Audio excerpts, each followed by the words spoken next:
Bonjour les amis, c'est Vicky Michael, je suis très heureux de vous accueillir aujourd'hui pour cette nouvelle vidéo. Et pour cette nouvelle vidéo, on se retrouve pour une découverte de 5 séries.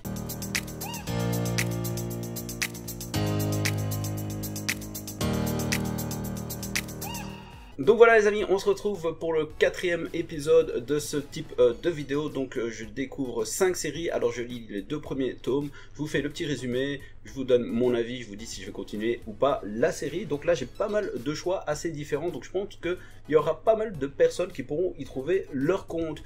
Alors le premier manga, c'est un manga de foot. Ces derniers temps on a eu plutôt Blue Lock et Aoashi. Et donc ici on est plutôt sur une plus ancienne série qui s'appelle Angel Voice. On est chez Kana, c'est une série terminée en 40 volumes. J'ai pas mal de tomes d'occasion, j'ai un peu plus de la moitié. Et donc ici pour ces 2 premiers tomes, alors pour planter un peu le décor, on est dans une école plus ou moins normale. Et à l'intérieur il y a une équipe de football. Et il faut savoir qu'elle a une mauvaise réputation parce qu'il y a pas mal de Kaira qui viennent s'inscrire dans cette école pour être dans l'équipe de foot, pour entre guillemets ne pas se faire virer assez facilement, étant donné qu'ils participent plus ou moins à un projet. Le seul souci c'est que du coup il y a personne qui va aux entraînements, donc il n'y a pas de match. Le peu de fois où il y a des gens qui vont aux entraînements, c'est pour faire la bagarre tout simplement. Et du coup l'école en a un peu marre, ils décident un peu, enfin l'équipe de football est un peu en suspens. Et donc ils vont recruter un entraîneur pour lequel on n'a pas encore trop d'informations, mais là c'est l'air assez stylé et d'avoir un petit palmarès entre guillemets. Et donc nous ici on va suivre plus particulièrement l'histoire de Shingo tout simplement, qui va arriver dans cette école, qui est aussi en mode bagarreur. Il va se faire virer quasiment le premier jour pendant 2 semaines. Il va même revenir pour une histoire que je vais pas vous raconter pour pas trop spoiler, et il va encore se faire entre guillemets virer, et là ça va être véritablement sa dernière chance. Et donc le coach en question décide de le prendre dans son équipe et il dit écoute, soit t'es viré, soit tu viens dans mon équipe. Et petit à petit en fait ce qui va se passer dans les 2 premiers tomes, c'est que cet entraîneur va commencer à construire son équipe. À la fin du 2e tome il n'y a pas encore beaucoup de joueurs, donc on est à 4 joueurs plus ou moins dans l'équipe. Donc petit à petit, j'ai lu d'autres tomes et donc petit à petit, voilà, l'équipe va grossir. On va dire que les 2 premiers tomes, ce sont véritablement des tomes d'introduction. Il n'y a pas encore véritablement beaucoup de football dedans, mais voilà, c'était plutôt pas mal. Surtout que j'ai continué, comme je vous ai dit, la suite, et ça commence un peu à s'enchaîner. Donc comme je vous ai dit, c'est une série terminée en 40 volumes. On est chez Kana. Je vais vous montrer un peu les dessins, comme ça vous voyez un peu. Évidemment, c'est du old school. Je sais pas à quelle année on est, mais on est assez loin quand même dans le temps. Voilà, je vous réponds là, une petite baston tout simplement. Donc voilà, c'était plutôt pas mal. Il faut savoir aussi que je me suis lancé, comme je vous avais dit dans ma vidéo Mangatech, un peu le défi d'avoir un maximum des séries qui traitent sur le football, tout simplement. Ensuite, il faut savoir que je travaille dans le milieu médical. Si vous me suivez un peu sur Instagram, vous avez déjà vu quelques stories, et dans ma biographie également. Mais il faut savoir également que le boulot, c'est le boulot. Et une fois que je suis parti du boulot, voilà, c'est fini. Donc je regarde jamais de reportages, je regarde jamais de films, ni de séries, ni de manga par rapport au milieu médical. Mais il y avait une série qui me tentait depuis quelques temps, et c'est Team Medical Dragon. Donc j'ai vu pas mal de tomes. C'est une série qui s'est terminée en 25 volumes. On est chez Glénat, j'ai plus ou moins la moitié, j'ai les 13 premiers tomes et le 18e tome, pardon. Et donc voilà, je me suis lancé enfin dans cette série que je voulais depuis pas mal de temps. Et donc là aussi, pour planter un peu le décor, en fait on est au Japon. Il faut savoir que le système médical à ce moment là est totalement éclaté et inhumain. Et donc on va suivre l'histoire, enfin ça commence par une assistante d'un grand professeur qui va retrouver un ancien chirurgien qui a un peu quitté le système justement à cause de ce système totalement pourri, et qui lui dit en fait je veux devenir professeur afin de changer les choses et tout. Et au début il rigole parce que voilà, le mec rigole parce que voilà, il dit ouais, une femme professeur c'est pas possible. C'est pas qu'il le pense, mais comme je vous ai dit, lui il a quitté ce milieu parce que voilà, il trouvait tout ça pourri, franchement un système médical assez archaïque. Et du coup, elle lui dit, bah justement, moi j'ai envie de faire une thèse sur une opération cardiaque très très difficile à réaliser, et il n'y a que toi qui peux le faire.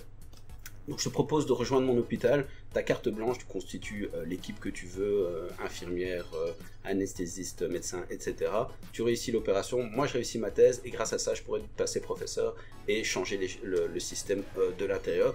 Donc du coup voilà, il va rejoindre ce projet, et donc on va suivre un peu, comme je vous ai dit, il va constituer son équipe petit à petit, donc il va devoir aussi suivre quelques patients, et on va voir un peu ce système médical totalement pourri, comme je vous ai dit.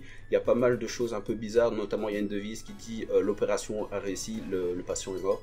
Ça veut un peu tout dire, donc ils font des grosses opérations et ils savent très bien que le patient va mourir, mais bon, voilà, au moins l'opération est réussie. Il y a des hôpitaux qui font ce qu'on appelle de l'acharnement thérapeutique sur les patients, et donc ils vont les traiter jusqu'au bout, et quand ils vont sentir qu'ils vont mourir, ils vont les transférer dans un autre hôpital, comme ça ils vont garder...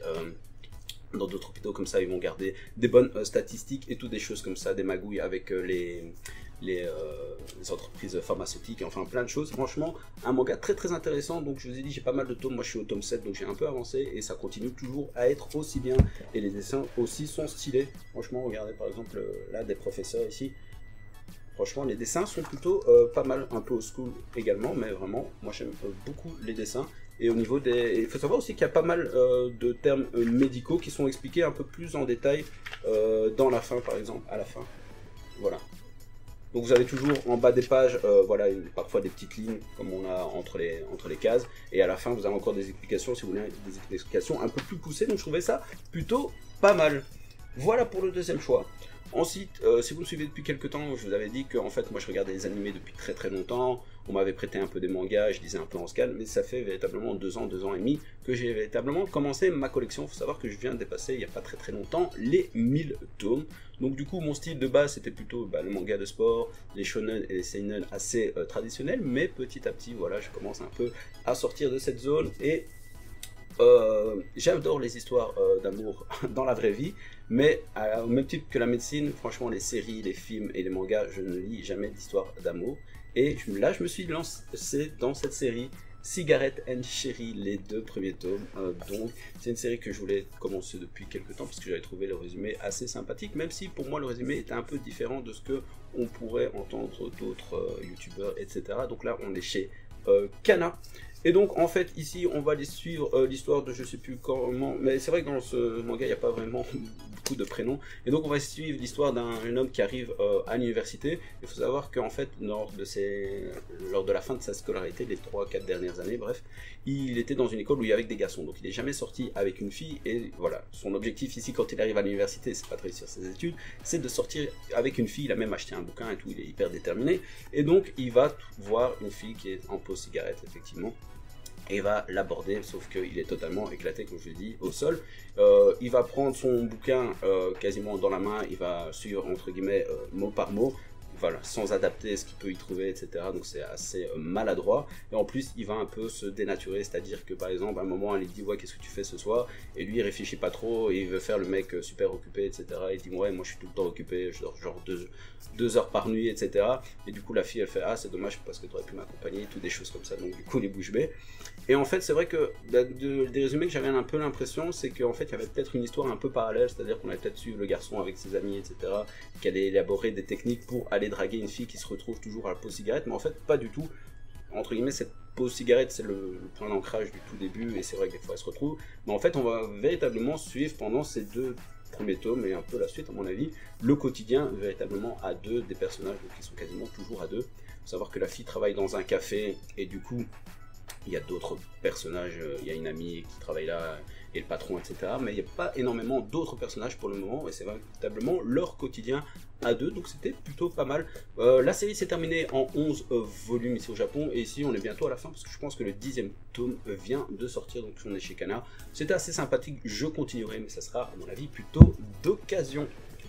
Ensuite, là encore quelque chose d'assez différent de ce qu'on a l'habitude de vous proposer, je pense. Faut savoir que, comme je le dis souvent parce que moi j'aime bien en ce moment, c'est les webtoons versus manhwa qui sont assez fréquents. Et en fait ici j'ai une petite particularité, ça s'appelle Tower of God, pardon. Et en fait, il faut savoir que les manhwas, etc., qui sortent en ce moment, c'est plutôt des grands formats à 15 €. Donc voilà, certes, ça les vaut 15 € parce que c'est un grand format, c'est en couleur, etc. Mais voilà, il faut toujours lâcher 15 € parce que 15 €, ça peut faire 2 mangas neufs ou ça peut faire 3-4 mangas d'occasion au moins. Donc des fois, on réfléchit un peu plus. Et donc, en fait, comme je vous dis, on est sur un format plus ou moins classique de manga, des mangas traditionnels. Donc ça fait la petite particularité, évidemment. Alors au niveau de l'histoire, en fait on est dans, déjà l'histoire en fait ça fait partie des œuvres où vous avez parfois des termes que vous ne comprenez pas et qu'on va expliquer quelques chapitres, quelques tomes plus tard. Donc voilà un peu la particularité. Donc pour planter un peu le décor, ici on est dans un monde en fait où vous avez une tour spéciale qui s'appelle la tour de Dieu tout simplement, et on dit que si on arrive au sommet de cette tour, on peut avoir tout ce que l'on désire. Donc vous doutez bien qu'il y a énormément de personnes qui essayent de gravir cette tour. Et nous on va suivre l'histoire de Bam, si je me souviens bien, ouais, de Bam tout simplement, qui est ce personnage là, qui lui en fait va rentrer dans cette tour, pas pour l'argent, par la gloire et tout, etc. Il est en fait à la recherche d'une amie qui est rentrée dans cette tour, pour lequel on n'a pas encore véritablement beaucoup d'informations. Et donc en fait il y a toute une série d'épreuves, sans trop spoiler. Vous avez parfois des épreuves individuelles, parfois des épreuves à plusieurs, espèce de mini battle royale où ils sont 300, il y a plus que 150 qui doivent survivre. Il y a différents groupes, donc des fois ils vont devoir affronter d'autres groupes, comme je dis, des fois en épreuve individuelle, des fois à plusieurs, etc.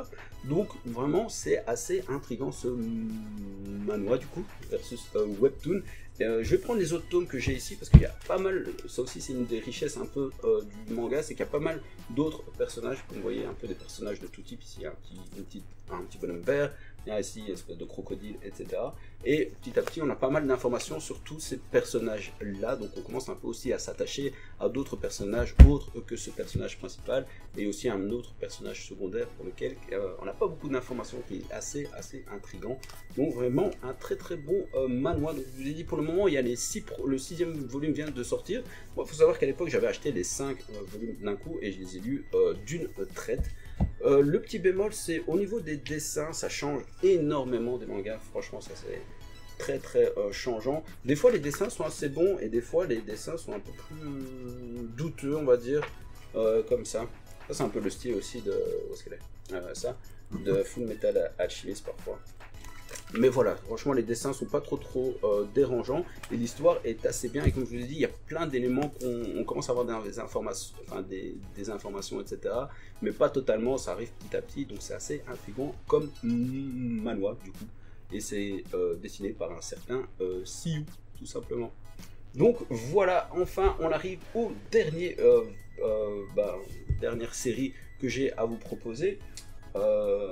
C'est plutôt un truc de shonen aventure classique avec Arslan, tout simplement. Si vous avez reconnu un peu le style, c'est Hiromu Arakawa, celle qui nous fait ici les Full Metal Alchemist tout simplement, et elle est avec quelqu'un d'autre, hein, ils sont à deux. L'autre c'est Yoshikui Tanaka qui a fait d'autres œuvres mais pas super connues.